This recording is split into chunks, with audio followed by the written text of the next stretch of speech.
मध्य उद्यताम। भगवान, मेरे रथ को दोनों सेनाओं के बीच में ले चलिए। अवश्यमेव पार्थ, अवश्यमेव। पार्थ, युद्धम कुरु। अवश्य भगवान।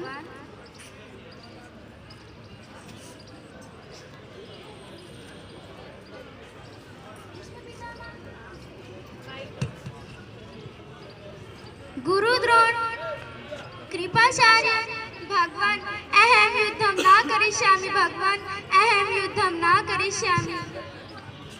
क्या हुआ पार्थ, तुम युद्ध के लिए तैयार क्यों नहीं हो? कथम भीष्म अहम संघै द्रोणम च मधुसूदन इषुभि प्रत्युष्यामि।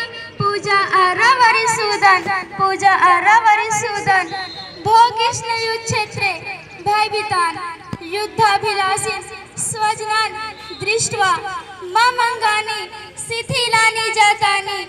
मुखं च शुष्कं जातं, शरीरं च कंपते, हस्ताभ्यां धनु पतति। भगवान अहम युद्धम न करिष्यामि, अहम युद्धम न करिष्यामि।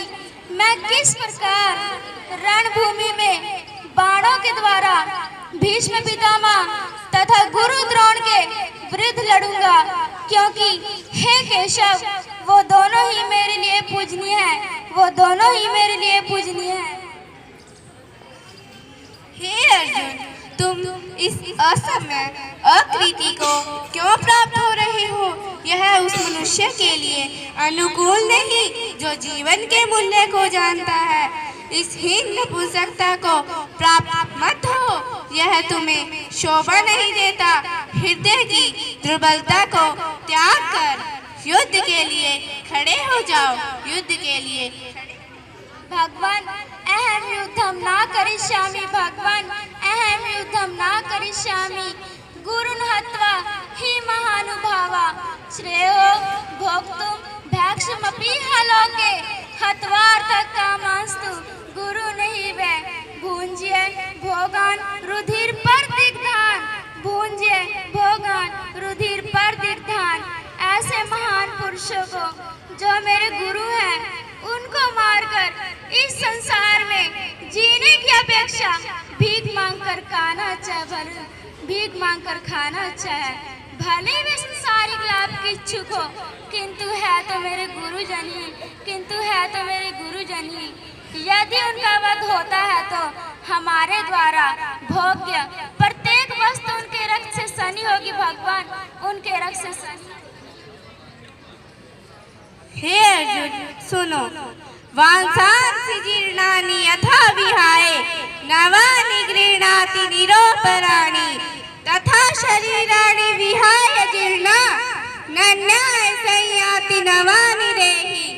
नैनं छिदन्ति शस्त्राणि, नैनं दहति पावका, न चैनं क्लेदन्त्यापो, न शोषयति मारुता। हे धनंजय, जिस प्रकार मनुष्य पुराने वस्त्रों को त्याग कर नए वस्त्र धारण करता है, उसी प्रकार यह जीवात्मा व्यर्थ एवं पुराने शरीर को त्याग कर नए शरीर में प्रवेश करती है। आत्मा अमर है, आत्मा अजर है। इसे अग्नि जला नहीं सकती, इसे जल गला नहीं सकता, इसे वायु सुखा नहीं सकती। ऐसा कोई शस्त्र नहीं जो इसे काट सके। यह सोचना, यदि ये लोग मारे गए तो इनकी आत्मा वापस नहीं आएगी। यह पहले भी था, आज भी है, तथा जब तुम नहीं रहोगे यह तब भी होगा। हतो वा प्राप्स्यसि स्वर्गं जित्वा वा भोक्ष्यसे महीम्।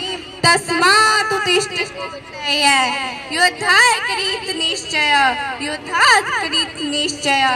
सुख दुखे समे कृत्वा लाभालाभो जया जयो। ततो युद्धाय युजस्व नैवं वापं वाप्स्यसि, नैवं वापं वाप्स्यसि। हे कुंती पुत्र, यदि तुम किसी कारणवश इस युद्ध में मारे भी गए तो तुम्हें स्वर्ग प्राप्त होगा, अन्यथा युद्ध जीतकर पृथ्वी का सुख भोगोगे। सुख या दुख या हानि, जय या पराजय का विचार किए बिना युद्ध करो, इससे तुम्हें पाप प्राप्त नहीं होता, इससे तुम्हें पाप प्राप्त नहीं होता। हे केशव, यदि आप बुद्धि को काम कर्म से श्रेष्ठ समझते हैं तो मुझे इस घोर युद्ध में क्यों लगाना चाहते हैं?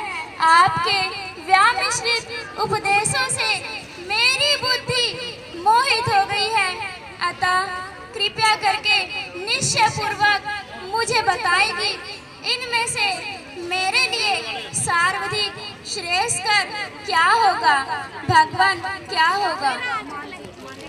हे निष्पाप अर्जुन, इस संसार में आत्मा का साक्षात्कार करने वाले दो प्रकार के पुरुष होते हैं। कुछ इसे ज्ञान के द्वारा समझने का प्रयत्न करते हैं तथा कुछ इसे भक्ति में लीन होकर जानने का प्रयत्न करते हैं। न ही कर्म से विमुख होकर कर्म फल से छुटकारा पाया जा सकता है, न ही जा सकती अपना नियति कर्म करो, क्योंकि कर्म न करने की अपेक्षा कर्म करना ही श्रेष्ठ है। कर्म के बिना तो शरीर भी निवाहित नहीं होता, अतः कर्म में आसक्त हुए बिना अपना कर्तव्य कर कर्म करो। अनासक्त कर्म करने से पर ब्रह्म की प्राप्ति होती है। जनक जैसे राजाओं ने संन्यास से विरोधी से सिद्धि प्राप्त की है, अतः सामान्य जनों को शिक्षित करने की दृष्टि से तुम्हें कर्मों को करना है। हे अर्जुन, यह ज्ञान मैंने सूर्यदेव विवस्वान को भी दिया। हे केशव, सूर्यदेव और विवस्वान आपसे पहले हो चुके हैं, तो फिर मैं कैसे समझूं कि प्रारंभ में उन्हें आपने इस विद्या का उपदेश दिया? यदा यदा ही धर्मस्य ग्लानिर्भवति भारत, अभ्युत्थानं धर्मस्य तदात्मानं सृजाम्यहम्। हे अर्जुन, जब जब इस सृष्टि पर धर्म की हानि होती है और अधर्म की वृद्धि होती है, तब तब मैं इस सृष्टि पर अवतार लेता हूँ और अधर्म का नाश कर देता हूँ, विनाश कर देता हूँ। यही नहीं अर्जुन, मैं ही समस्त सृष्टि का जनक बीज हूँ। ऐसा चर तथा अचर कोई नहीं जो मेरे बिना रह सके। हे अर्जुन, मेरी देवी विभूतियों का अंत नहीं। मैंने अभी जो भी तुमसे कहा वह मेरी विभूतियों का मात्र एक संकेत है। अर्जुन, अब सोच विचार करके युद्ध के लिए खड़े हो जाओ। चक्कर कौन उठावेगा? तेरी माँ। अनेक बाहूदर वक्त्र नेत्रं पश्यामि त्वां सर्वतोऽनन्तरूपं, न अन्तं न मध्यं न पुनस्त्वादिं, न अन्तं न मध्यं न पुनस्त्वादिं, पश्यामि विश्वेश्वर विश्वरूपं,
मेरे सखा हैं ऐसा मानकर प्रेम से अथवा परमास से मैंने हे कृष्ण, हे यादव, हे सखे बिना कुछ सोचे समझे अर्थात कहा, इसके लिए मैं आपसे क्षमा मांगता हूँ। भगवान अहम युद्धम अवश्य करिष्यामि।